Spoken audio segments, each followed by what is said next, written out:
9월의 마지막 날이기도 하지만 또 다른 의미가 있습니다. 오늘 이제 9월 30일인데 이 9월 30일이 절기로 치면은 장막절의 마지막 7번째 마지막 날입니다. 그래서 오늘 제가 좀 절기에 대한 말씀을 좀 나누려고 합니다. 원래 제가 그 가을 절기는 교회적으로 그 절기의 그 규례에 따라서 제가 좀 가을 절기는 지키려고 했는데 제가 그 절기 기간에 이스라엘에 가 있어서 교회적으로 이제 절기를 지키는 걸 못 했었습니다. 근데 오늘이 장막절의 마지막 날입니다. 아직 절기가 끝나지 않았기 때문에 절기에 대한 메시지를 좀 한번 같이 나눴으면 좋겠습니다. 그래서 봄절기는 이미 주님께서 성취하셨기 때문에 우리가 그 봄절기는 그 절기들을 그 시즌에 맞춰서 절기의 내용들을 묵상하는 것으로 하고, 그다음에 가을 절기는 될 수 있으면 우리가 좀 지켜보려고 합니다. 왜냐하면 율법적으로 지키려고 하는 것이 아니라 이 절기 안에 담겨진 하나님의 이제 메시지들이 있는데, 우리가 절기를 가을 절기는 아직 성취되지 않았기 때문에 우리가 이 절기를 실제적으로 지킬 때 그 절기의 의미들을 온몸으로 체험할 수 있습니다. 그리고 봄절기를 말씀 그대로 예수님께서 이루셨고, 가을절기도 그렇게 온전히 절기의 그 시간표에 맞춰서 이루실 것을 우리가 믿기 때문에 이 가을절기는 우리가 함께 지키는 것이 좋을 것 같습니다. 그래서 오늘 절기에 대한 내용을 전체적으로 한번 좀 보려고 합니다. 이 절기는 절기의 메시지 안에, 이 7절기 안에 하나님의 온 인류를 향한 계획들이 담겨져 있고, 하나님의 구체적인 인류를 향한 시간표들이 담겨져 있습니다. 그런데 또 한편으로는 이 절기 안에 하나님의 복음, 바로 우리를 구원하는 복음의 메시지가 또한 담겨져 있습니다. 그래서 오늘은 절기 내용 하나하나를, 절기들을 다루기보다는 전체 그 흐름 안에서 담겨져 있는 복음의 메시지를 좀 함께 나눠보려고 합니다. 올 봄에 보니까 제가 그 봄 절기를 봄에 그 절기에 대한 내용들을 안 했었더라고요. 그래서 가을 절기만 하지 않고 봄 절기부터 가을 절기 전체적인 절기의 내용 안에 담겨져 있는 복음의 메시지를 이제 나누도록 하겠습니다. 먼저 나누기 전에 다시 한번 좀 당부하고 싶은 게 뭐냐면, 우리가 이제 절기를 생각할 때 대부분 이스라엘의 그 전통, 그리고 이게 이스라엘의 어떤 율법적인 것으로 생각해서 굳이 이제 예수를 믿는 우리가 이 절기를 지킬 필요가 있느냐, 아니면 절기를 우리가 주목할 필요 있느냐라고 생각할 수 있습니다. 그런데 이 절기는 이스라엘 유대인들에게 지키라고 주셨지만, 사실은 유대인을 위해 주신 게 아니라 바로 우리 예수를 믿는 모든 그리스도인들에게 주신 겁니다. 유대인들이 하나님의 말씀을 생명 걸고 지켜왔기 때문에 우리에게 오늘 하나님의 말씀이 우리 손에 성경으로 들려질 수 있었습니다. 그들이 그 성경을 생명 걸고 지켰기 때문에. 동일하게 유대인에게 절기를 지키라고 주셨는데, 단순히 이것은 유대인을 위한 것이 아니라 유대인이 전통으로서 지켜왔기 때문에 오늘날 믿는 그리스도인들이 우리가 이 절기 안에 담겨진 하나님의 말씀들을 우리가 깨달아 알 수 있게 되는 것입니다. 그래서 이 절기는 유대인의 전통이기도 하지만, 사실 유대인의 전통이기 이전에 사실은 우리 모든 믿는 그리스도인들에게 주시는 하나님의 놀라운 비밀이라는 것을 우리가 좀 알았으면 좋겠습니다. 그래서 절기가 돌아올 때마다 계속 동일한 절기의 메시지를 반복하면서 그 안에 담겨진 하나님의 말씀들을 묵상하는 것이 사실은 너무 중요합니다. 봄절기부터 한번 쭉 보면서 그 안에 담겨져 있는 복음의 메시지들을 나누겠습니다. 봄절기는 6월절, 무교절, 초실절, 그리고 오순절로 해서 4개의 절기가 연결되어져서 갑니다. 먼저 6월절은 하나님께서 이스라엘 백성을 구원하시기 위해 애굽의 모든 장자를 죽일 때 어린 양의 피를 문설주에 바르면 그 죽음의 사자가 그 가정에 들어가지 않고 죽음을 면하게 되는 거죠. 그래서 이 6월절의 사건을 통해서 애굽의 장자를 모두 죽임으로 하나님께서 이스라엘 백성들을 바로의 권세로부터 구원해 내시는 그러한 사건입니다. 근데 이 유대인들은 말씀에 순종해서 어린 양의 피를 문설주에 발았더니 그 죽음의 사자가 이미 그 피를 보고 이 가정 안에 이미 죽음이 임했구나라고 생각하고 죽음의 사자가 넘어가게 됐죠. 그래서 어린 양의 피를 발랐던 유대인들 그 가정 안에는 죽음이 임하지 않았습니다. 그리고 구원을 경험하며 바로의 권세로부터 구원을 받을 수 있도록 되어졌습니다. 이것을 보면은 어린 양의 피를 문설주에 말씀 그대로 순종해 바를 때 죽음의 사자가 넘어간 것입니다. 그러니까 유대인들이라 할지라도 문설주에 어린 양의 보혈의 피를 바르지 않았으면은 그 가정 안에 죽음의 사자가 들어가 장자를 죽였던 것입니다. 기준은 피를 발랐냐 안 발랐냐인 것입니다. 그러니까 유대인들이 아무리 하나님을 믿고 하나님이 우리를 구원해 주실 거야, 그리고 우리는 정말 그 구원을 받고 죽지 않을 거야 라고 아무리 믿었다 할지라도 문설주에 피를 바르지 않으면 그 가정 안에 죽음이 임하는 것입니다. 정말 하나님을 믿느냐 안 믿느냐는 문설주에 피를 발랐냐 안 발랐냐로 판가름하는 것입니다. 애굽인들이라 할지라도 그 이야기를 듣고 문설주에 어린 양의 피를 발랐으면 그 애굽인들의 가정 안에도 구원이 임했을 것입니다. 장자가 죽지 않았을 것입니다. 그러니까 이 구원은 인종을 가리지 않습니다. 말씀에 순종하여 어린 양의 피를 발랐냐 안 발랐냐가 기준이 되는 것입니다. 이 6월절에 예수 그리스도께서 십자가에 못 박혀 죽으셨습니다. 그리고 그 6월절의 희생을 통해서 우리가 죄와 사망의 권세로부터 자유함을 얻게 되어졌습니다. 그래서 우리가 구원을 얻는 것도 동일한 기준에서 보면 다른 것이 요구되는 게 아니라 단 한 가지, 그냥 예수 어린 양의 피를 적용하는 것입니다. 우리는 죄로 인하여 죽을 수밖에 없었던 존재들인데 예수님께서 우리의 죄를 위해 죽으셨다는 것을 믿고 그 어린 양의 피를 우리에게 적용할 때 우리가 죄와 사망의 권세로부터 자유함을 받게 되는 것입니다. 그것을 입술로 선포하는 것입니다. 주님께서 나를 위해 죽으셨습니다. 그리고 그 죽음의 희생으로 인하여 어린 양의 피가 우리를 죄와 사망의 권세로부터 자유케 했음을 믿습니다라고 고백할 때 실제로 죄와 사망의 권세, 그 저주가 우리에게서 끊겨져 나가게 됩니다. 그리고 이제 우리가 자유함을 얻게 된다는 것입니다. 예수님께서 이 6월절에 온전히 그 시간표에 맞춰서 죽으시고 우리를 구원하셨다는 것을 우리가 알 수 있습니다. 그리고 이 6월절에 그 희생을 통해서 구원을 받게 되는데 이스라엘 백성들이 바로가 그 6월절에 그 밤에 많은 이제 모든 가정 안 애굽에 있는 모든 가정 안에 죽음이 임함으로 인해서 바로가 그 밤에 급히 모세를 불러서 그 6월절에 그들을 나가게 하죠. 나가게 할 때 그들이 급하게 6월절에 그 밤에 애굽을 탈출하게 되면서 빵을 이제 먹을 음식을 준비해 가야 되는데 준비할 시간이 없어서 빵을 굴 때 이제 누룩을 넣어서 빵을 부풀려서 만들어야 되는데 그럴 시간이 없어서 6월절 밤에 급하게 나갈 때 누룩이 없는 빵으로 무교병을 만들어서 급하게 나가게 됩니다. 그래서 6월절 다음에 곧바로 오는 게 이제 무교절입니다. 그래서 무교절은 7일 동안을 누룩이 없는 빵을 먹는 것입니다. 그래서 집안의 모든 누룩을 제거하는 것이 무교절의 핵심이 되는 것입니다. 근데 이 누룩은 다른 것이 아니라 죄를 상징하는 것이죠. 그래서 6월절을 경험한 자들이 곧바로 다음에 연결되는 게 무교절인데 무교절을 경험할 때 우리 안에 죄들을 제거해야 되는 것입니다. 그래서 순서를 보면은 무교절이 먼저 있는 것이 아니라 6월절이 먼저 있고 무교절이 있다는 것을 우리가 기억해야 됩니다. 예수 그리스도께서 우리의 죄를 사하여 주셨기 때문에 그 다음에 이제 우리가 해야 될 일이 구원받았기 때문에 우리 안에 죄들을 제거하는 것입니다. 우리 안에 죄들을 다 제거한 다음에 우리가 구원을 받는 게 아니라 그리스도께서 우리를 구원하셨기 때문에 이제는 그리스도 안에서 우리가 온전해져야 됩니다. 그래서 우리 안에 죄들을 제거하는 것이 6월절 다음에 따라오는 무교절의 일입니다. 그래서 믿는 우리 모든 그리스도인들, 즉 예수 그리스도를 통하여 구원받았다라고 말한다면 우리가 해야 될 일이 뭐냐면 즉시로 우리 안에 있는 죄들을 찾아내는 것입니다. 그 죄들을 회개해야 되는 것입니다.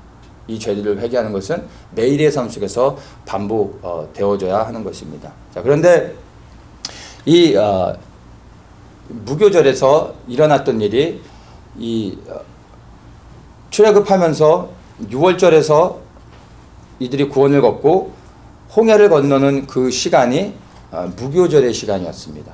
무교절의 날에 이들이 홍해를 건너게 됩니다. 이 홍해를 건너는 것이 그 민족적인 침례를 받는 것으로 우리가 이해를 하면 됩니다. 그래서 무교절에 홍해를 건넜는데, 홍해를 건넌다는 것은 바로의 권세로부터 완전히 벗어나 새로운 길로 나간다라는 거 이해를 하면 됩니다. 그러니까 홍해를 건널 때 그들이 밟았던 땅은 애굽의 바로의 권세 안에 있는 그 영역, 바로 애굽 땅이었습니다. 근데 홍해를 건너고 난 후에 애굽의 완전한 그 영역에서 벗어나게 됐던 것을 볼 수가 있습니다. 그래서 그 홍해를 건넌 사건이 곧 이제는 완전히 바로의 영역 안에서 구원을 받았고 새로운 영역 안에 들어갔다라는 것을 우리에게 보여주는 것입니다. 그리고 그 홍해를 건넌다는 것을 침례라고 우리가 이제 그 이해를 해야 되는데, 침례에 갖는 의미가 뭐냐면 내가 그리스도와 함께 장사되고 그리스도와 함께 죽고 그리스도께서 내 안에 사시는 것을 의미하는 것이죠. 그래서 이 무교절에서 정말로 제일 핵심적으로 중요한 게 내 안에 죄를 제거하는 것도 중요한데, 제일 먼저 우리가 무교절을 기억할 때 생각해야 되는 것이 침례를 받는 것입니다. 이 침례의 의미는 말씀드린 것처럼 우리가 그리스도와 함께 장사되고 그리스도 안에서 새롭게 살아나야 된다라는 것입니다. 많은 사람들이 무교절을 온전히 경험하지 못합니다. 믿는 많은 사람들이 유월절은 경험하지만 사실 무교절은 제대로 경험하지 못하고 무교절을 스킵하고 그냥 살아가는 사람들이 많습니다. 그러니까 유월절을 경험하고 난 다음에 무교절에서 내 안에 죄를 제거하는 것도 중요하지만 본질적으로 말씀드린 것처럼 정말 중요한 게 뭐냐면 그리스도와 함께 장사되어서서 죽어야 된다는 것입니다. 그런데 많은 사람들이 죽음을 통과하지 않는 것입니다. 홍해를 건너지 않는다는 것입니다. 홍해를 통과하면서 내가 죽고 그리스도가 내 안에 사셔야 되는데 이것을 경험하지 않고 죄만 제거하려고 한다는 것이죠. 본질적으로 우리는 예수를 믿고 구원을 받았다 할지라도 반드시 죽음을 통과해서 새로운 피조물로 거듭나지 않으면 주님을 섬길 수가 없습니다. 그래서 우리는 고쳐서 쓸 수 있는 존재들이 아니라 폐기 처분하고 예수 그리스도께서 우리 안에 사셔야 되는 것입니다. 근데 이 죽음을 통과하지 않고 대충 파트만 바꿔서 그냥 내 안에 있는 죄들을 제거하고 주님 앞에 서서 주님을 위해 살려고 한다는 것이죠. 될 것 같은데 되지 않는 것입니다. 그래서 많은 사람들이 이 무교절을 온전히 지나가지 않고 주님을 섬기려고 하기 때문에 10년, 20년 아니면 모태신앙으로 평생을 주님을 섬기는 것 같지만 될 것 같은데 되지 않고 넘어지게 되는 겁니다. 죽음을 통과하지 않았기 때문에. 그래서 정말 우리가 그리스도와 함께 장사되어져야 됩니다. 기억해 보십시오. 내가 예수 그리스도를 믿고 구원을 받은 다음에 나는 장사되는지, 예수 그리스도와 함께 죽었는지, 나는 죽었는지, 그리고 그리스도께서 내 안에 사셔서 그분이 내 안에 나의 생명으로, 나의 주인으로 그분이 살게 되셨는지를 기억해야 됩니다. 이것을 어떻게 할 수 있느냐 하면 내 삶의 모든 핵심이 예수 그리스도인지 아니면 나인지 이것을 확인해 보면 되는 겁니다. 예수를 믿고 난 이후에도 우리가 살던 대로 살아가는 겁니다. 우리가 하던 일을 하고 살아가는 겁니다. 근데 목적이 바뀌는 겁니다. 그전엔 나를 위해 살았죠. 근데 구원받고 무교절을 지나며 나는 죽고 예수 그리스도가 내 안에 사시면서부터는 이제 삶의 초점이 바뀌어지게 된 겁니다. 삶의 목적이 바뀌어지는 거죠. 하던 일들을 그대로 하는데 초점이 바뀌어지는 겁니다. 이 일이 하나님이 기뻐하시는 일일까? 생각하게 되는 것입니다. 내가 무슨 일을 할 때 하나님이 영광을 받으실까? 정말로 이 일이 하나님 내게 명하신 일인가? 하나님을 영화롭게 하는 것인가? 모든 것의 초점이 하나님께 맞춰지게 되는 것입니다. 그래서 내 삶 속에서 정말로 동일한 일들을 하고 있지만 여러분이 하고 있는 모든 일을 통해 그리스도를 높이고 있는지 우리가 하고 있는 모든 일이 하나님을 위한 것인지를 생각해 보아야 됩니다. 사도 바울은 이것을 이제 좀 다르게 설명도 합니다. 우리가 그리스도와 함께 십자가에 못 박힌다라고 설명을 했죠. 동일한 것입니다. 그리스도와 함께 장사되어지는 것과 나를 십자가에 못 박는 것 똑같은 의미입니다. 내가 십자가에 못 박혀서 나는 죽어야 됩니다. 그래야 더 이상 죄의 종로로 사지 않게 되는 것입니다. 죄의 종로로 사지 않는다는 것은 주인이 바뀌어서 이제 그리스도가 내 안에 주인이 되신다는 것입니다. 그 예수 그리스도께서 내 안에 주인이 되실 때 비로소 이제 내가 나를 위해 살지 않고 하나님을 위해 살아가게 되는 것입니다. 그래서 정말로 우리가 알아야 되는 죄는 살인하는 죄, 도둑질하는 죄 이런 죄가 아니라 우리를 지옥에 떨어지게 하는 죄는 나를 위해 살아가는 것입니다. 나를 위해 살아가는 것이 죄가 되는 것입니다. 하나님을 위해 살지 않는 모든 게 죄가 되는 것입니다. 아무리 선하게 살았다 할지라도 그 선한 행위가 하나님을 위한 게 아니었다면 그게 죄가 되는 것입니다. 그 죄로 인하여 모든 사람들이 지옥에 떨어지게 되는 것입니다. 그래서 한마디로 얘기해서 그리스도와 함께 장사되고 그리스도 안에서 새로운 생명을 얻는다는 것은 주인이 바뀐다는 것입니다. 그래서 내가 나를 위해 살았던 삶에서 이제 내 삶이 그리스도를 위해 살아가게 되는 것, 이것을 기억해야 되는 것입니다. 이것이 예수님께서 말씀하셨던 자기를 부인하고 자기 십자가를 지고 나를 쫓으라 라고 말씀하셨습니다. 예수를 믿는 모든 사람들은 그리스도를 쫓아가는 삶을 살아야 되는 것이죠. 근데 첫 번째로 그리스도를 쫓아가는 사람들에게 요구되는 게 자기를 부인하는 것입니다. 그 자기를 부인한다는 것이 나를 그리스도와 함께 장사시키는 거고 십자가는 못 박는 것입니다. 그리하여 주인이 바뀌어지게 되는 것. 그것을 얘기하는 것을 여러분 기억하셔야 됩니다. 그래서 정말로 내가 구원받은 자라면 마귀의 권세로부터 구원을 받아 자유함을 얻은 하나님의 백성이라면 정말 나는 무교조를 통과했는가를 기억해 보십시오. 나는 죽고 그리스도가 내 안에 사셨는지를 기억해 보셔야 되는 겁니다.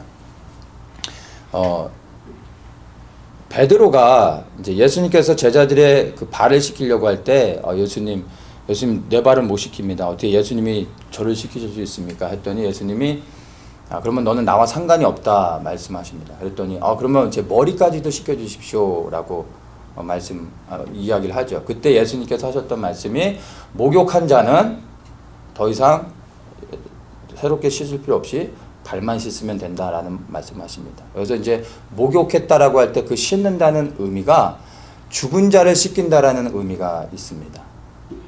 죽은 자를 씻기고 난 후에는 즉 우리가 예수 그리스도 안에서 죽음을 경험하고 십자가에 못 박히는 것을 이야기하는 것이죠. 죽은 자를 씻기고 난 이후에 목욕한 이후에는 그 다음부터는 발만 씻으면 된다라고 말하고 있는 것입니다. 그러니까 반드시 그리스도와 함께 죽음을 통과해야 된다라는 것을 의미하는 것입니다. 그래서 한 번은 통과해야 되는 것입니다. 그리스도 안에서 죽고 그리스도가 내 안에 사시는 것이죠. 그리고 난 이후로는 우리가 이제 발만 씻으면 되는 것입니다.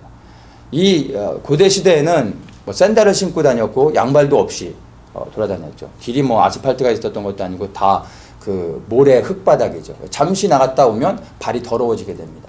들어오면 항상 이들은 발을 씻는 것이 문화였습니다. 날마다 씻어야 됩니다. 계속해서 씻어야 됩니다. 왜? 더러워지기 때문에. 예수를 믿고 주인이 바뀌어서 주님을 위해 살아간다 할지라도요, 여러분이 기억하셔야 되는 게 우리는 반드시 실패할 겁니다. 반드시 넘어지고 반드시 죄를 짓게 됩니다. 근데 죄를 짓는 걸 당연히 여기라는 게 아니라 그렇게 죄를 지며 예수 그리스도를 위해 산다고 헌신하고 주인이 바뀌었음에도 불구하고 죄를 질 때 여러분 좌절하며 넘어지고 낙심할 것이 아니라 발을 씻는 겁니다. 계속해서 죄를 회개하는 것입니다. 그것이 무교절의 핵심입니다. 먼저 죽고 난 후에 그리스도와 함께 장사되고 난 이후로부터는 이제 우리가 우리의 죄를 날마다 씻어내면 되는 것입니다. 나도 모르게 또 연약해서 넘어져서 죄를 졌을 때 즉시로 어린 양의 보혈의 피를 적용하면서 그 보혈의 피를 씻어내는 겁니다. 그러면 주님께서 우리의 죄를 더 이상 기억하지 않으십니다. 그리고 사단이 더 이상 참소할 수 없게 되는 것입니다. 그래서 우리 스스로를 정죄해서는 안 됩니다. 죄를 질 때마다 여러분 예수 보혈의 피를 씻어내고 자유함을 얻으시면 됩니다. 이것이 끊임없이 반복되어지는 과정입니다.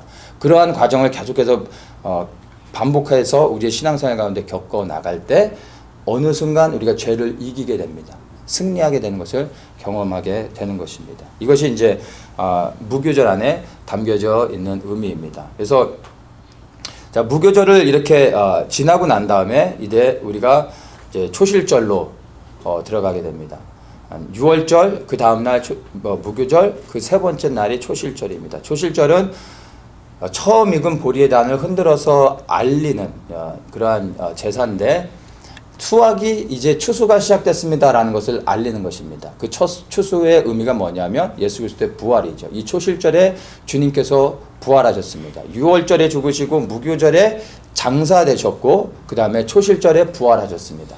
그래서 부활의 첫 생명이 되신 것을 우리에게 알려주는 것입니다. 그래서 우리가 예수 그리스도 안에서 부활의 소망을 가질 수 있는 이유는 예수님이 장사되시고 그 다음날 부활하셨기 때문에 예수 그리스도를 믿는 모든 사람들이 부활의 소망을 가질 수 있게 되는 것입니다. 그래서 우리가 감히 그리스도 안에서 죽을 수 있는 겁니다. 왜냐하면 부활의 소망을 가졌기 때문에, 부활의 생명이 우리 안에 있기 때문에 그리스도와 함께 기꺼이 우리가 죽음 가운데로 우리 스스로를 장사시킬 수 있고 십자가에 못 박을 수 있는 것입니다. 그리고 이 무교절을 반드시 통과해야지만 초실절, 부활의 소망을 가질 수 있다는 것입니다. 무교절을 지나지 않고 초실절을 경험할 수 없는 겁니다. 그것을 기억하셔야 됩니다. 그래서 부활의 소망을 내가 정말 갖고 있다면 그러면 나는 무교절을 통과했는지 기억하셔야 됩니다. 그리스도와 함께 죽지 않은 자들은 결코 부활의 생명을 가질 수가 없는 것입니다. 교회 안에 대부분의 사람들이 6월절은 다 지나갔습니다. 6월절은 경험했습니다. 근데 무교절을 다 성취했는지 고민해 봐야 됩니다. 정말 내가 무교절을 성취했는지.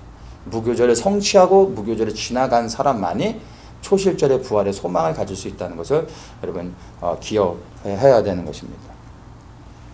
자, 이 초실절을 이렇게 지나서 초실절로부터 해서 7일을 7번 카운트하고 49일이 되면 그 다음날 50번째 날이 이제 오순절로 지키게 되죠. 이 오순절에 이스라엘 백성들이 광야로 나와 시내산에서 하나님의 말씀을 받은 날입니다. 이것이 이제 오순절입니다. 근데 이 오순절에 예수님께서 부활하시고 40일 동안 제자들과 함께 지내면서 그들을 가르치시고 그리고 승천하시고 난 후에 10일 후에 마가다락방에 성령의 강림하는 역사가 있게 됐습니다.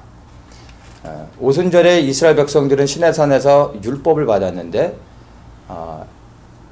신약시대 예수님의 제자들은 마가다락방에서 성령의 충만함을 받게 되는 것입니다. 우리는 율법을 그냥 율법으로 이해하는 경우가 있는데 사실 율법, 이스라엘 백성들에게 주신 율법은 곧 하나님의 말씀입니다. 하나님의 백성이 된 자들에게 하나님이 광야에서 불러서 이제 백성들이 어떻게 하나님의 말씀에 순종하며 살아가야 되는지 말씀을 주신 것이죠. 그래서 예수 그리스도를 믿고 그리스도를 주인으로 삼고 그리스도를 위해 살아가는 모든 자들에게 성령께서 임하십니다. 성령이 누구에게 임하시냐면 주인이 바뀌어서 예수 그리스도가 주인된 예수 그리스도를 위해 살아가는 자들에게 성령이 임하게 되어 있습니다. 아무나 성령을 받는 것이 아니라 주인이 바뀌어져 그리스도를 위해 살아가는 사람들에게 성령이 임하시는 것입니다. 이 성령이 임하시면서 성령께서 우리 안에서 행하시는 일이 바로 하나님의 말씀을 기억나게 하시고 깨닫게 하시고 그 말씀에 순종하여 살아갈 수 있도록 하시는 것이죠. 하나님의 말씀을 기록한 40명의 저자들이 있는데 이들이 다 성령의 감동을 통해서 하나님의 말씀을 기록했습니다. 율법도 하나님의 말씀이죠. 성령께서 하나님의 말씀을 기록한 저자입니다. 그래서 성령께서만 유일하게 하나님의 말씀들을 우리에게 깨닫게 하시고 그 말씀에 또한 순종하며 살아갈 수 있도록 해주십니다. 예수 그리스도를 믿는 모든 자들에게. 그렇기 때문에 반드시 우리가 주님을 믿는다면 성령의 충만함을 받아야 되는 것입니다. 예수님의 따르는 제자들이요 또 하나님을 섬기는 백성들이 됐기 때문에 이제는 하나님의 말씀에 순종하며 살아가야 되는 것입니다. 그래서 반드시 오순절을 통하여 성령의 충만함을 받고 이제 성령의 충만함 안에서 말씀에 따라 순종하며 살아가게 되는 것입니다. 그래서 우리가 말씀에 순종하며 살아갈 때 구원을 받는 것이 아니라 구원을 받았기 때문에 우리가 장사되어져야 되고 주인이 바뀌어야 되고 주인이 바뀌었기 때문에 이제 하나님의 말씀에 순종하며 살아가는 것입니다. 그것이 이제 광야 40년의 여정이죠. 이 광야의 여정을 잘 말씀에 순종하며 지나갈 때 우리가 말하는 구원, 천국에 들어가는 구원, 그 가나안 하나님의 약속의 땅에 들어가는 그 구원을 받게 되는 것입니다. 그래서 우리가 받은 지금 현재의 구원은 마귀의 권세로부터 자유를 받은 구원입니다. 이 구원을 받은 자들이 성령의 충만함 안에서 매일의 삶 속에서 순종하며 살아갈 때 비로소 우리에게 주신 약속, 가나안 땅에 대한 약속, 천국에 대한 약속을 성취하게 되는 것입니다. 그래서 이 천국에 들어가는 거는 어느 누구도 약속은 받았지만 성취한 사람은 아무도 없다는 걸 기억해야 됩니다. 그래서 매일의 삶 속에서 우리가 성령 안에서 순종하면서 하나님의 말씀에 따라 살아가야 되는 것이 필요합니다. 그래서 반드시 믿는 자들은 성령의 충만함을 받아야 되는 것입니다. 이것이 바로 봄절기가 우리에게 주는 메시지입니다. 복음의 메시지입니다. 예수님께서 놀랍게 6월절에 돌아가셨고, 그리고 무교절에 장사되셨고, 초실절에 부활하셨습니다. 그리고 오순절에 약속하신 성령을 주신 것입니다. 정말로 우리의 삶을 돌아볼 때 예수님께서 이 말씀을 다 성취하셨는데 우리는 이 말씀들을 우리의 개인의 삶 속에서 동일하게 성취했는지를 여러분 한번 여러분의 삶을 돌아보십시오. 6월절은 다 성취됐을 겁니다. 정말 나는 무교절을 성취했는지, 그리고 초실절에 그 은혜 안에서 부활의 생명을 가지고 살아가고 있는지, 그리고 오순절을 지나 정말 성령의 충만함 안에서 말씀에 순종하며 살아가고 있는지, 이 과정 안에 나는 온전히 들어가 있는지를 한번 살펴보셔야 됩니다.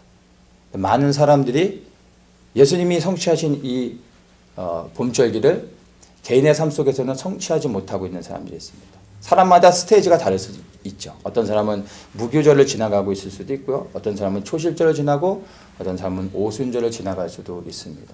모든 분들이 이 예수님이 이루신 봄절기를 동일하게 성취하고, 그리고 그 과정 가운데서 지나가고 있기를 예수님의 이름으로 축복합니다. 이 봄절기를 예수님께서 시간표에 맞춰서 정확하게 성취하셨습니다. 그렇기 때문에 가을절기도 예수님께서 동일하게 정확하게 성취하실 것을 우리가 믿을 수 있습니다. 그런데 특별히 우리가 이제 이 봄절기를 예수님께서 성취하신 것을 통해서 가을절기를 우리가 소망하며 기다려야 되는 이유는 바로 이 가을절기는 곧 예수 그리스도의 재림이요, 그리고 이제 예수님의 재림은 곧 온 열방을 향한 하나님의 심판이요, 모든 것이 완결된다는 의미를 갖고 있습니다. 그래서 우리가 가을절기를 더욱더 주목해 보아야 됩니다. 봄절기하고 가을절기하고 그 갭이 좀 있어요. 근데 그것을 우리가 구약과 신약의 갭이 있는 것으로 좀 그 의미들을 보면 가을절기의 그가 어떻게 시작되는지를 좀 알 수가 있습니다. 구약의 전체 흐름 안에서 그 연대기적으로 보면 구약의 마지막 책이 느헤미야입니다. 이 느헤미야가 어떻게 끝나는지를 보면 예수 그리스도께서 어떻게 오시는지를 알 수가 있습니다. 이제 느헤미야는 원래는 에스라하고 하나의 성경입니다. 지금은 나눠져 있지만 원래의 성경은 에스라와 느헤미야가 하나인데, 에스라에서부터 느헤미야를 보면 예루살렘이 이제 회복되어지죠.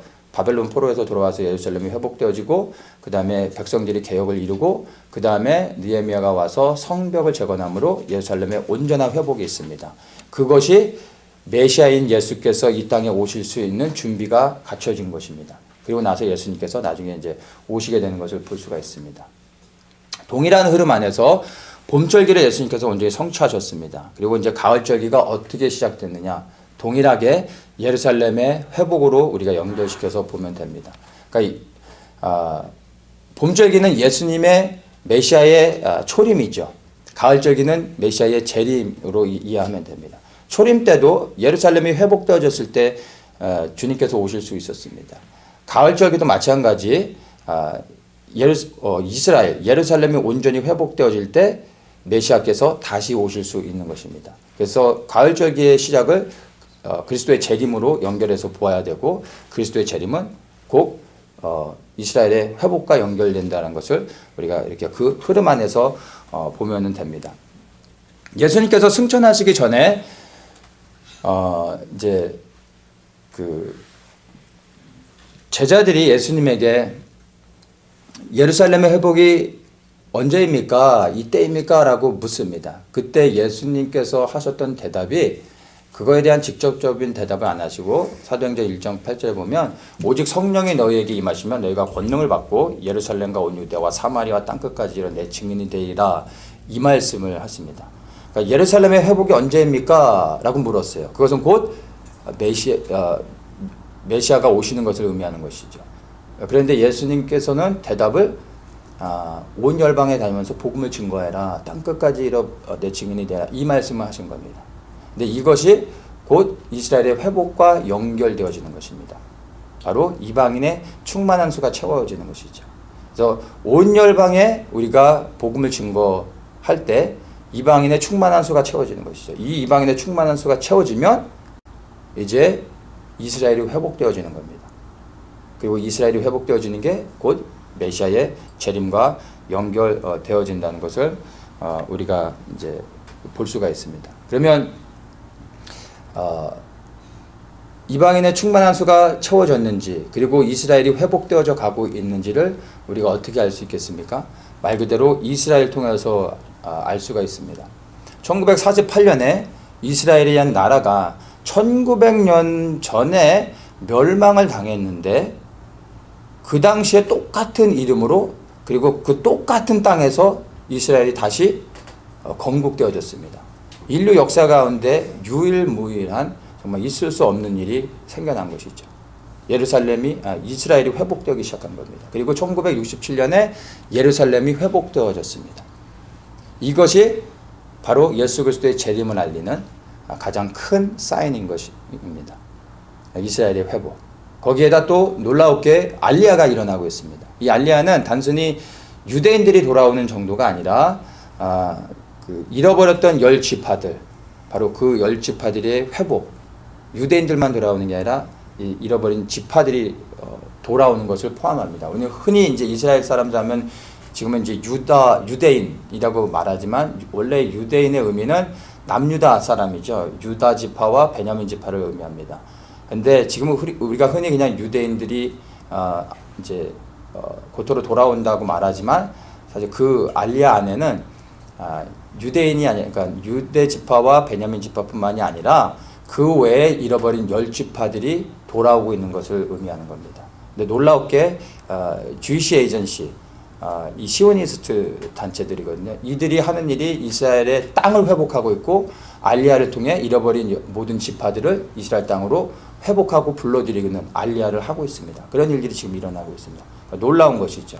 그래서 이스라엘이 회복되고 있다는 것을 우리가 알 수가 있습니다. 그리고 예수님께서 마태복음 24장에 또 말씀해 주신 것이 뭐냐면은 바로 이제 전쟁입니다. 전쟁과 전쟁의 소문.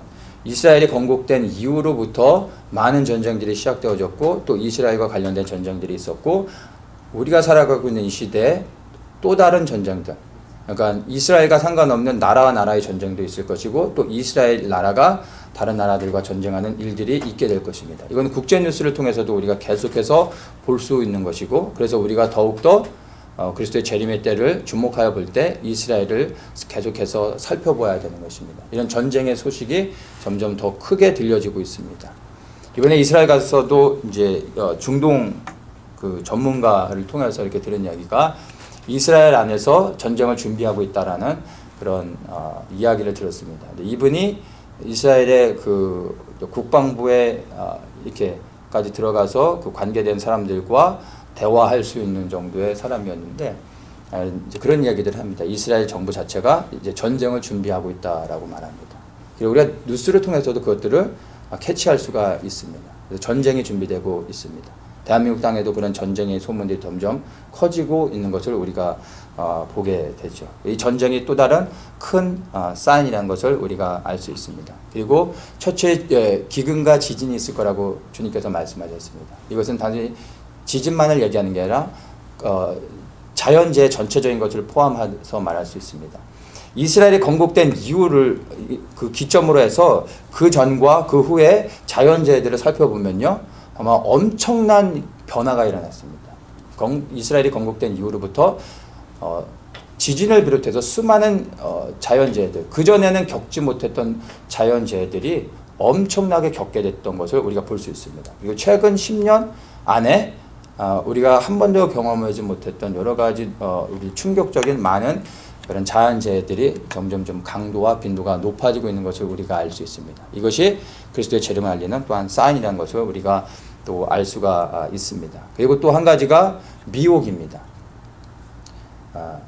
믿는 자들을 미혹하여 그리스도 안에서 떨어지게 만드는 미혹의 사건들이 있게 될 것을 말하고 있습니다. 이 미혹을 한마디로 크게 우리가 이제 해서 볼 때 로마 카톨릭, 캐톨릭이라고 보면 됩니다. 이 캐톨릭을 중심으로 해서 종교 통합이 이루어지게 될 거고, 이것이 지금 WCC라는 단체를 통해서 지금 로마 캐톨릭이 주도해 나가고 있습니다. 그래서 주목해야 될 것은 로마 카톨릭입니다. 그러니까 로마 카톨릭을 중심으로 이제 교회들이, 대다수의 큰 머저리티 교회들은 다 이제 WCC를 통해 미혹되어져서 복음 안에서 떠나게 됩니다. 이것들을 우리가 주목해 봐야 되는데, 지금 전 세계적으로 대부분의 교회들이 이렇게 로마 카톨릭과 연합하고 있습니다. 그러니까 카톨릭과 연합한다고 하면은 다 미혹이고 우리를 넘어지게 하는 거라고 생각하시면 됩니다. 그리고 교회 안에도 그런 미혹들이 있는데, 그게 바로 신사도, 그리고 좀 더 큰 범위로 포괄적으로 보면은 은사주의 운동. 은사주의 운동이 잘못된 것이 아니라 이 은사주의 운동을 통해서 미혹해서 교회 안에서 그리스도에서 떨어지게 하는데, 결론적으로는 이 은사주의 운동이 로마 카톨릭과 연합하게 합니다. 결국엔 다 로마 카톨릭과 연결되게 하는 것입니다. 그래서 로마 카톨릭을 주목해 보면 되는 것입니다. 그런 미혹들이 우리 안에 뿌려지고 있고, 그리고 많은 교단들이 이제 동성애를 허용하죠. 사랑이라는 이름으로, 관용이라는 이름으로 동성애를 교회 안에서 허용하고 있습니다. 말씀에서는 그것이 죄라고 분명히 말하고 있는데 많은 교회들이 그것을 허용하고 있습니다. 이것이 미혹이죠. 그런 교회 가운데 있으면 나도 모르는 사이에 결국에는 미혹될 수밖에 없음을 아셔야 됩니다. 그래서 이 미혹이 정말로 먼 훗날의 얘기가 아니라 이미 우리 안에, 우리가 겪고 있는, 우리 시대에 일어나고 있다는 이런 것을 알아야 됩니다. 그리고 또 한 가지가 마지막으로 환난입니다. 예수를 믿는 자들이 큰 환난을 당하게 될 것입니다. 그리스도를 믿는 것이 불법이 되는 시대가 머지않아 다가오게 될 것입니다. 아니, 머지않아 다가오는 게 아니라 사실은 우리가 이미 그것을 겪고 있습니다. 그것을 사람마다 체감되어지는 건 틀릴 수 있지만, 저는 이것을 정말 온몸으로 체험하며 벌써 우리 시대에 예수를 믿는 게 불법이 되어져서 핍박이 있다라는 것을 저는 느끼고 있습니다.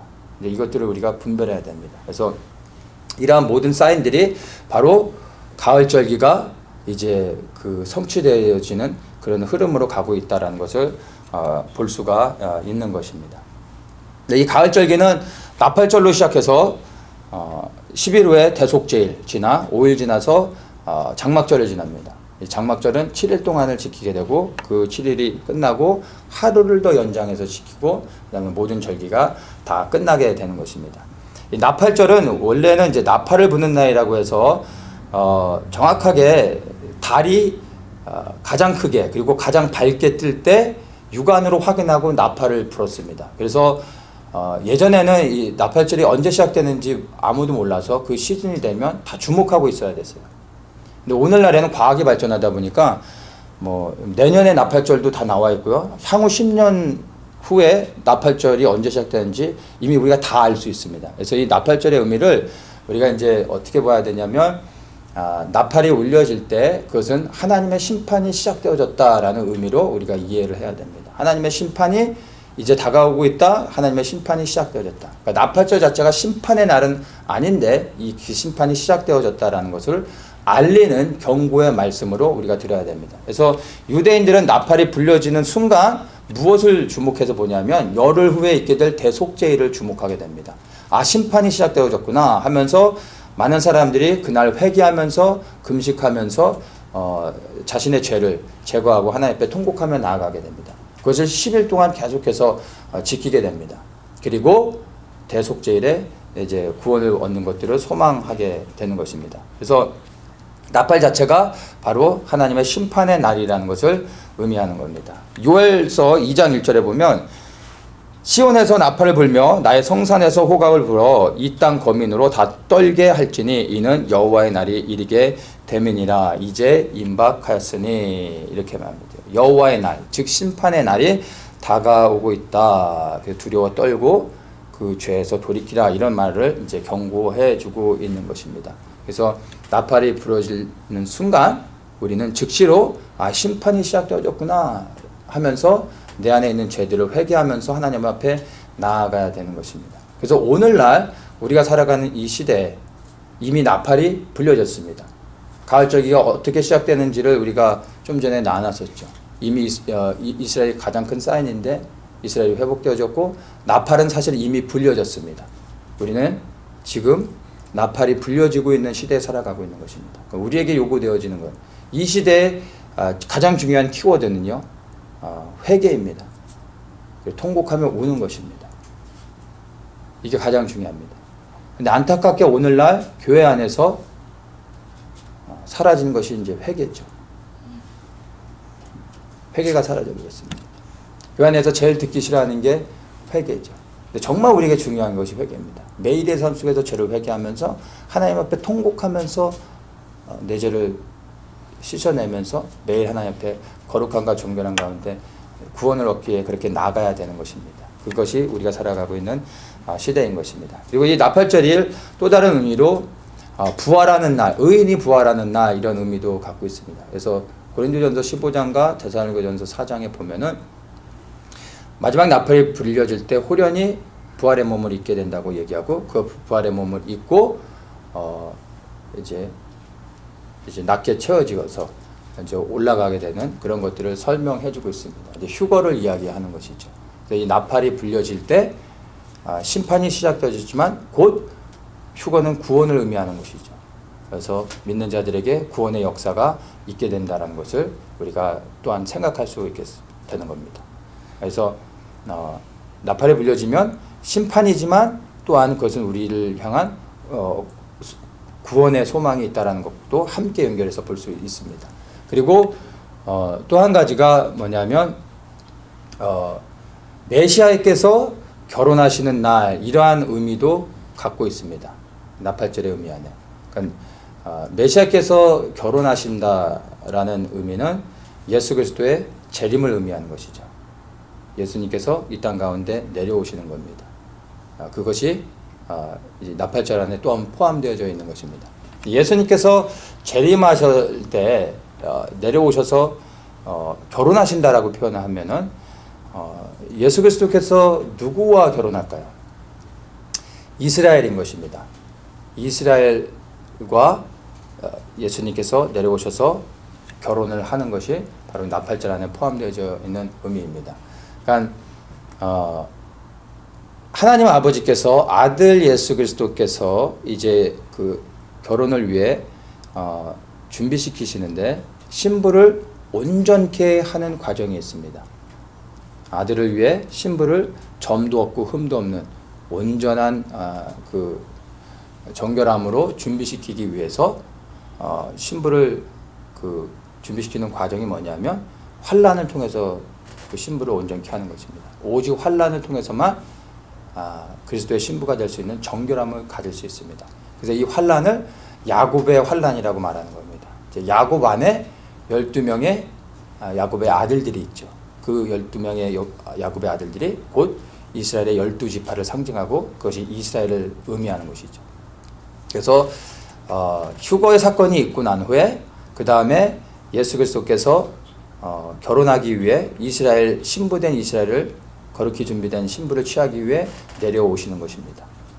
그것이 또한 나팔절 안에 다 포함되어 있는 것입니다. 그래서 심판, 그리고 휴거, 그리고 예수 그리스도의 재림, 이 모든 것이 다 포함되어 있다라는 것을 우리가 좀 이해해 보면 됩니다. 자, 그래서 정말로 우리가 이걸 볼 때 나팔이 불려졌는가 한번 생각해 볼 필요가 있습니다.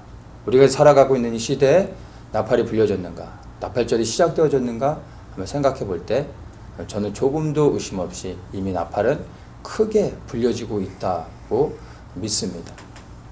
말씀드린 것처럼 이스라엘 그리고 세상에 일어나는 여러 가지 많은 사건과 사고들 그리고 소문들 이런 것들을 통해서 정말로 나팔이 불려지고 있음을 압니다. 그래서 정말 우리에게 필요한 것 바로 이 나팔을 소리를 날마다 들으면서 죄를 회개하면서 대속죄일을 바라보면서 살아야 되는 것입니다.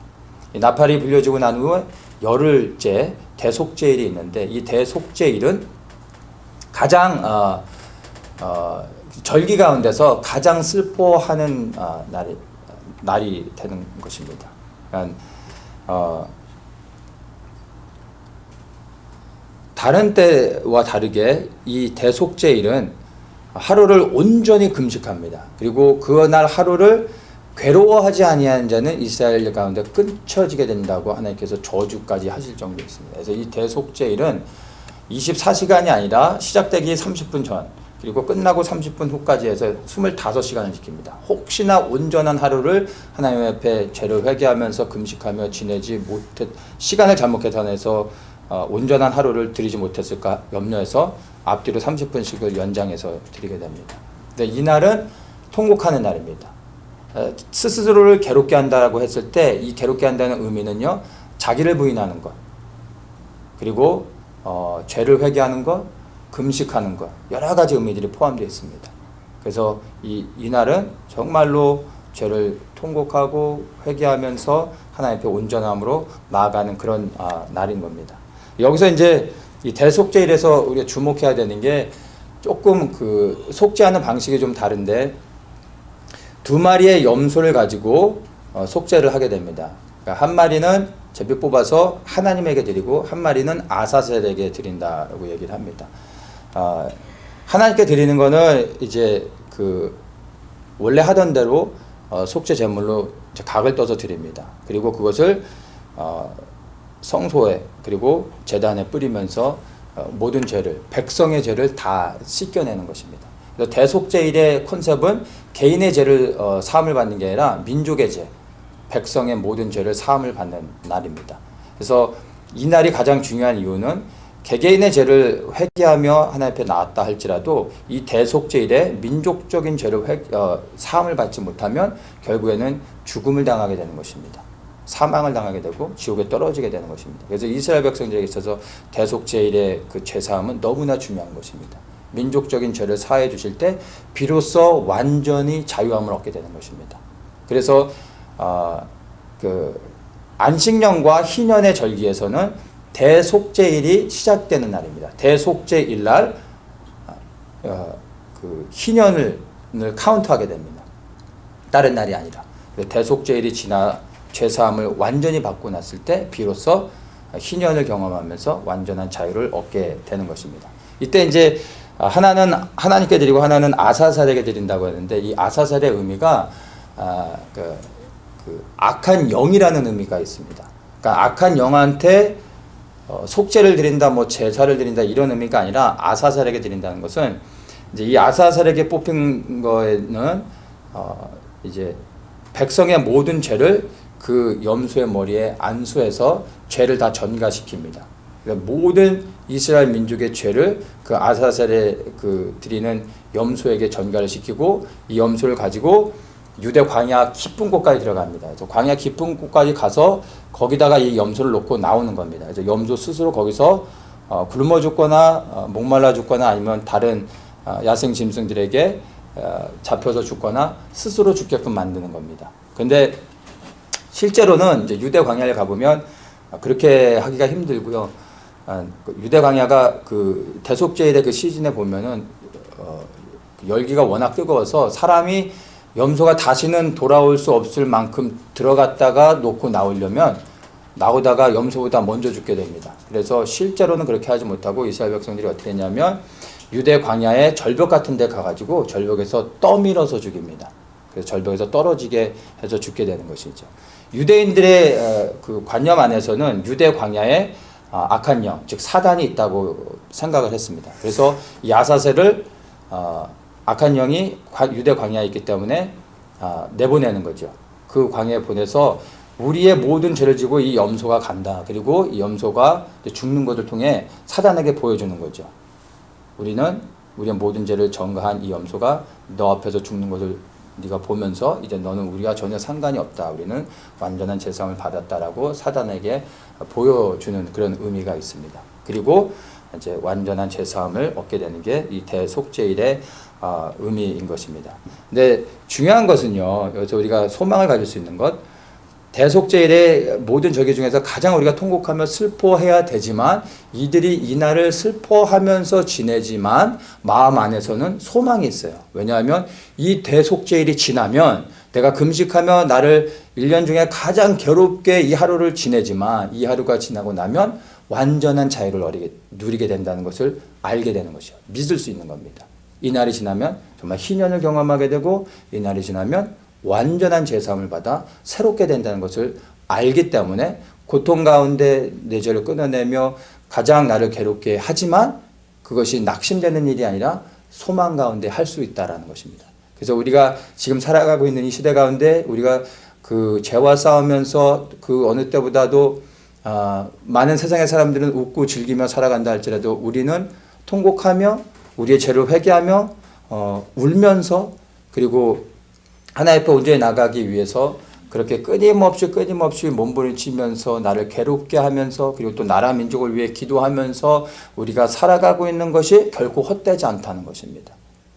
결국에는 우리는 웃게 될 것이고 영원한 생명을 얻게 된다는 소망이 있기 때문에 우리가 지금 이 나팔절의 절기를 지나 대속제일에 가고 있는 이 시기에 우리가 통곡하며 울며 살아간다 할지라도 결국 그것이 우리를 낙심케 하는 일이 아니라는 것을 우리가 알 수 있는 것입니다. 그리고 마지막으로 이제 대속절이 지나 5일 후에 이제 장막절이 되어지죠. 장막절은 유대 광야 40년 동안 하나님이 그들의 장막이 되어 주셔서 그 광야 가운데 이스라엘 백성들을 지켜주신 것에 대한 감사를 드리는 것입니다. 그래서 이들이 집에서 생활하지 않고 7일 동안 밖에 나와 초막을 짓고서 밖에서 생활하면서 축제를 벌이고 하나님이 우리를 이렇게 지켜주셨다는 것을 나누면서 감사하는 그러한 일주일의 시간입니다. 근데 이 장막절에 이스라엘에서 마지막 추수, 세 번째 추수가 또한 있게 됩니다. 이것을 이제 수장절이라고 하는데 과일 추수인데 구체적으로는 이것을 올리브와 그 다음에 포도의 추수로 말할 수 있습니다. 그러니까 올리브는 구원을 얻는 것을 의미하고요. 포도는 심판을 받는 것을 의미합니다. 이것을 양과 염소로 마지막으로 나누는 것으로도 우리가 이해를 할 수 있습니다. 그래서 이 장막절의 축제에 들어가기 위해서는 바로 이제 심판을 통과하는 것입니다. 그래서 하나님의 편에 선 자들, 그래서 봄절기부터 해서 6월절부터 해서 모든 절기를 온전히 그리스도와 함께 통과해서 대속제일까지 지난 자들만이 비로소 장막절에 들어갈 수 있는 것입니다. 그래서 심판인데 이것은 다른 의미에서는 구원이 되는 것이죠. 그러니까 하나님을 믿지 않는 자들에게는 심판이요 그리고 영원한 형벌 지옥에 들어가는 것이지만 하나님의 편에 선 자들 이스라엘 백성들은 그날이 심판이 아니라 구원의 날이 되는 것입니다.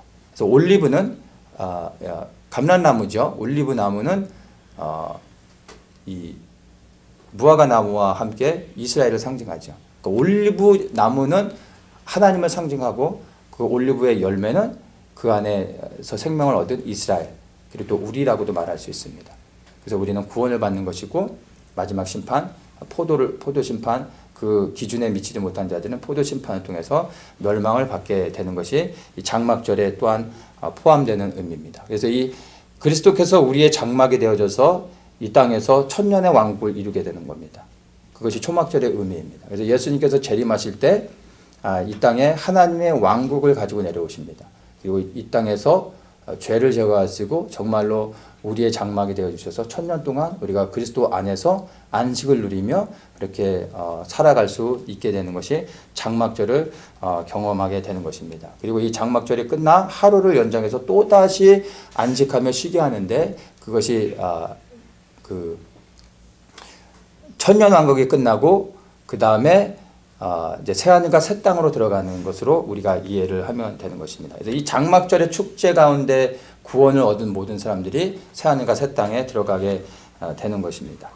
오늘이 이제 장막절의 7번째 날, 마지막 날이죠. 이 날을 갖다가 하샤나 라바라고 해서 특별한 날로 사실은 보냅니다. 그래서 이 날의 의미가 큰 구원, Great Salvation이라고 해서 큰 구원의 날, 그리고 마지막 구원의 날 이렇게도 의미를 갖습니다. 근데 이 안에 담겨져 있는 또 중요한 의미가 있는데 이 얘기는 오늘 나누지 않고 나중에 이제 제가 기회가 되면 나누겠습니다. 우리가 자칫 잘못하면 요행을 바라고 우리가 영적으로 좀 나태해지고 게을러질 수도 있기 때문에 이 이 마지막 그 장막절의 7번째 날에 담겨져 있는 의미는 나중에 이제 그 계시록과 연결해서 나눌 때 제가 다시 또 나누도록 하겠습니다. 오늘 7번째 장막절의 마지막 날에 예수님께서 선포하신 말씀이 있습니다. 그 말씀 한 가지만 좀 보겠습니다. 요한복음 7장 37절에 예수님이 이렇게 말씀하십니다. 명절 끝날 곧 큰 날에 예수께서 서서 외쳐 가라사대. 여기서 명절이라 하면 장막절을 말하는 거고요. 명절 끝날, 그러니까 장막절의 7번째 날, 바로 오늘이죠. 마지막 날에 이 날을 큰 날이라고 말하고 있어요. 큰 구원의 날 이라고 말하는 것입니다. 이때 이제 예수님께서 무엇을 말씀하셨냐면, 누구든지 목마르거든 내게로 와서 마시라. 나를 믿는 자는 성경의 이름과 같이 그 배에서 생수의 강이 흘러나리라 하시니, 이는 그를 믿는 자의 받을 성령을 가리켜 말씀하신 것이라. 이렇게 말씀하셨습니다. 바로 오늘 장막절의 마지막 날에 예수님께서 선포하신 것입니다. 무엇을 선포하십니까? 목마른 자는 다 내게로 와라 말씀하시는 것입니다. 이 장막절의 마지막 날이 마지막 구원을 받을 수 있는 마지막 기회인 것입니다. 마지막 기회. 나팔절의 구원을 받지 못한 자가 속죄일의 구원을 받는데, 속죄일의 구원을 받지 못한 자가 마지막으로 장막절의 이 7번째 날에 구원을 받게 되는 겁니다. 이 날에 우리가 정말로 구해야 될 게 뭐냐면, 갈급한 가운데 주님 앞에 나아가 생수를 얻어야 되는 것입니다. 이 생수를 얻는 자가 바로 우리 안에서 성령의 충만함을 경험하며, 이 성령이 우리 안에 역사하시면서 우리를 하여금 끝까지 믿음을 지키며 결국에는 영혼의 구원을 이룰 수 있도록 축복해 주시는 것입니다. 그래서 정말 우리가 이 장막절의 마지막 날, 그리고 이 나팔절이 불려져서 가을절기의 그 흐름 안에서 살아가고 있다는 것을 믿어진다면, 우리가 정말로 무엇을 구해야 되겠습니까? 우리 안에 갈급함이 먼저 생겨나야 됩니다. 영혼에 대한 갈급함, 구원에 대한 갈급함, 그리스도에 대한 갈급함, 이것이 우리 안에 생겨나야 됩니다. 그래서 정말로 매 순간 우리의 갈급함 때문에 그리스도를 찾을 수밖에 없는 은혜가 여러분들에게 있기를 축복합니다. 그래서 매일 아침에 일어나 그 갈급함 때문에 주의 이름을 부르고 주님께 나아갈 때 주님께서 우리에게 생수를 허락해 주실 것입니다. 그 생수가 바로 우리 안에 성령의 충만함인 것입니다. 바로 지금이 그 어느 때보다 성령의 충만함을 받아야 되는 때입니다. 그 성령의 충만함 안에서 죄를 이기며 살아가며 그리스도의 말씀에 순종하며 하나님의 뜻을 이루어 가야 될 때인 것입니다. 그러한 은혜 가운데서 정말 살아갈 수 있는 모든 분들 되시기를 예수님의 이름으로 축복합니다.